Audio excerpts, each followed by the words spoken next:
Koreo timnas Indonesia yang disiapkan untuk melawan timnas Cina bocor kepada publik media Cina, membuat timnas Cina makin ketakutan saat di GBK. 咖啡因除了能够振奋精神之外，竟然还能够改变大脑的构造哦。而咖啡因之所以能够阻止睡意，主要是因为它在进入体内之后会占领大脑中的受气，让人没有办法接收到想睡觉的讯号。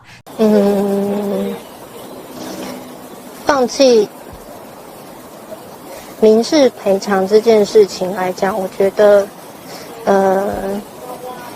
对他来讲，我并没有想要知道。 Pagi itu, Minggu, 25 Mei 2025, dunia sepak bola Asia dikejutkan oleh sebuah laporan tak terduga. Desain koreo dan formasi support yang sedianya menjadi rahasia tim nasional Indonesia telah bocor dan tersebar di media-media Cina. Berita ini pertama kali muncul dari laman spsocina.com yang mempublikasikan foto-foto sketsa koreo dengan detail berwarna, disertai analisis singkat tentang pesan yang terkandung di dalamnya. Tanpa diduga, dokumentasi yang diakini hanya terbuka untuk kalangan dalam Stadion Bung Karno itu tiba-tiba tersebar luas, memantik reaksi beragam di kalangan supporter, pelatih, analis, hingga para pemain timnas Cina. Bocornya koreo ini bukan sekadar soal tata letak spanduk dan bentuk formasi supporter di tribun, tetapi juga berkaitan dengan makna simbolik dan pesan politik budaya yang terkandung di dalamnya. Bocoran tersebut memicu ketegangan yang sulit dijelaskan semata-mata sebagai persaingan olahraga.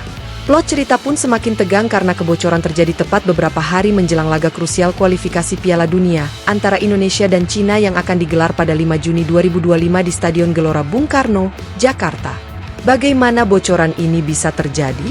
Apa yang terkandung di dalam koreo tersebut sehingga mampu menggoyang kepercayaan diri lawan? Seberapa besar implikasi kebocoran koreo terhadap persiapan tim, strategi mental, dan suasana pertandingan? Dalam laporan ini kita akan menyelami seluk-beluk bocoran koreo timnas Indonesia, reaksi media Cina, ketakutan yang merambat dalam tubuh timnas Cina, hingga dampak psikologis dan strategis yang mungkin memengaruhi hasil leg pertama pertemuan dua negara raksasa Asia tersebut. Sejak era 1990-an, koreo, singkatan dari koreografi supporter, telah menjadi salah satu identitas kuat dalam dunia sepak bola Indonesia. Berawal dari bagaimana kelompok-kelompok supporter di Persija Jakarta dan Persib Bandung menampilkan atraksi visual berupa formasi spanduk dan koreografi di tribun sebagai bentuk dukungan maksimal kepada tim kesayangan, kemudian berkembang menjadi fenomena nasional. Pada era Piala AFF 2010, misalnya, koreo Satu Hati dari supporter Garuda Muda sempat menjadi viral karena desainnya yang megah, menghadirkan 1000 bendera merah putih dan menghasilkan sebuah mural raksasa berupa wajah pahlawan nasional. Seiring berjalannya waktu, koreo di Indonesia tidak hanya soal estetika dan dukungan belaka, melainkan juga syarat pesan. Pesan tersebut bisa berupa seruan persatuan, ekspresi nasionalisme, hingga sindiran halus bagi musuh di lapangan. Seringkali desain koreo diwarnai oleh visual yang mengambil tema budaya lokal, seperti wayang, batik, atau motif seni klasik Nusantara, sebagai bentuk kebanggaan identitas bangsa. Tradisi ini tumbuh seiring pembangunan stadion-stadion baru yang memiliki struktur tribun memadai untuk merangkul puluhan ribu supporter sekaligus menampilkan koreo dengan ukuran raksasa. Dalam investigasi awal yang dilakukan oleh PSSI bersama tim keamanan panitia pelaksana, teridentifikasi bahwa dokumen draft koreo, yang berisi sketsa, citra motif, hingga deskripsi warna dan tata letak, semula disimpan di server internal PSSI yang dapat diakses oleh divisi pemasaran, humas, serta departemen supporter. Dokumen tersebut diberikan label rahasia tingkat menengah, hanya untuk tim internal. Pada tanggal 18 Mei 2025, 3 hari sebelum direncanakan untuk diserahkan ke bonek, supporter Persebaya Surabaya, dan Jakmania, supporter Persija Jakarta, sebagai koordinator lapangan, dokumen tersebut masih dalam proses finalisasi. Namun, sebuah sumber yang enggan disebutkan namanya mengklaim bahwa beberapa panitia lokal di tingkat Provinsi Jawa Barat mengunduh dokumen tersebut untuk verifikasi teknis. Apakah ukuran spanduk yang akan dipasang sesuai lebar tribun? Apakah tata cahaya mendukung motif tertentu? Sementara itu, 3 perwira keamanan stadion, yang bertugas mengawasi pergerakan logistik spanduk, juga sempat menerima draft melalui flash disk untuk dipelajari. Insiden pertama yang dicurigai sebagai titik awal kebocoran terjadi pada malam 19 Mei 2025. Seorang staf pendatang baru di bagian logistik dikabarkan meminjam flash disk dari salah satu perwira untuk keperluan soft copy draft koreo, dengan tujuan mencetaknya dalam resolusi tinggi. Namun, derasnya arus rapat koordinasi membuat staf tersebut mengunggah sementara dokumen ke akun cloud pribadi, beralasan agar dapat diakses lebih fleksibel di smartphone. Esok harinya, Draft tersebut diunduh oleh rekan kerjanya dengan dalih mengerjakan layout cetak. Tanpa disadari akun cloud pribadi tersebut ternyata memiliki sedikit celah keamanan yang cukup rentan. Seorang netizen asal Bandung yang aktif di forum sepak bola, beberapa hari kemudian memosting sebuah foto kabur, blur dan penuh noise, yang tampak seperti draft koreo.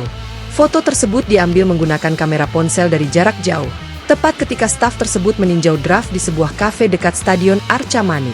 Pada malam 20 Mei 2025, foto itu beredar di grup-grup WhatsApp pecinta bola. Dalam waktu 24 jam, banyak anggota grup mencoba memperjelas detail draft menggunakan aplikasi pengolah gambar, sehingga sebagian detail yang awalnya buram berhasil diperjelas.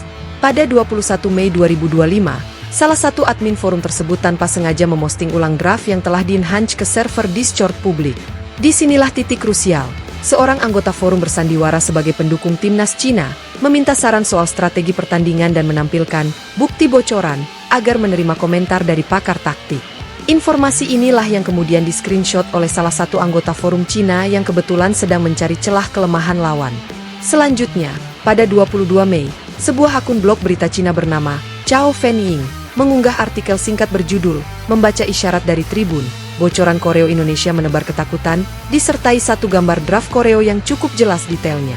Artikel tersebut menyebutkan, melalui unggahan netizen Indonesia, kami memperoleh gambaran bagaimana supporter Garuda akan menampilkan formasi yang seolah menantang elit kebudayaan Tiongkok.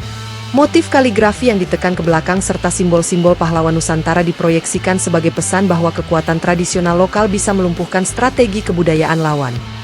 Tak butuh waktu lama, beberapa media olahraga besar Cina, termasuk Sinacom.cn dan Chvina.com, memuat ulang informasi tersebut, menambahkan komentar pakar taktik Cina bahwa koreo ini bukan sekadar hiburan, melainkan bentuk psikologis warfare, siwar. Bahkan, beberapa portal menempatkan artikel tersebut sebagai top news di kategori olahraga internasional. Menyadari dokumen rahasia telah tersebar, pihak PSSI langsung menggelar rapat darurat pada 23 Mei 2025. Di hadapan Komite Keamanan dan Humas, Sekjen PSSI, Haji Muhammad Akbar, menegaskan bahwa kebocoran ini mengancam reputasi Indonesia tidak hanya di kancah olahraga, tetapi juga bisa mempengaruhi strategi yang selama ini dijaga ketat. Kami harus menelusuri titik lemah prosedur keamanan dokumen, ujarnya.